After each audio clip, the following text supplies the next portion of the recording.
ഓം പരാശക്തി നമ. ആശ്രമത്തിലെ ആദ്യകാലം. ബ്രഹ്മചാരി മക്കൾ എത്തിത്തുടങ്ങുന്നതേയുള്ളൂ. കുറച്ചു പേർ ആശ്രമത്തിൽ താമസിക്കുന്നുണ്ട്. വിശേഷ ദിവസങ്ങളിൽ അമ്മ മക്കൾക്കൊപ്പം കളിക്കാനും കൂടും. അക്കാലങ്ങളിൽ ബ്രഹ്മചാരി മക്കൾ എന്തു പറഞ്ഞാലും അമ്മ അനുസരിക്കുമായിരുന്നു.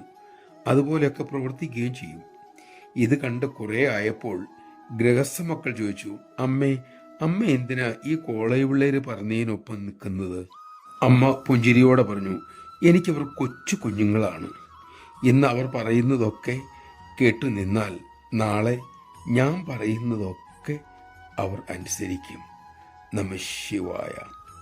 അങ്ങനെ ഇന്ന് എത്രയോ സന്യാസി മക്കൾ അമ്മയുടെ സന്ദേശം സ്വീകരിച്ച് സ്വജീവിതത്തിലൂടെ ലോകത്തിനായി സമ്മാനിക്കുന്നു. സ്വന്തം ജീവിതം ലോകസേവയ്ക്കായി മാറ്റിവച്ചിരിക്കുന്നു.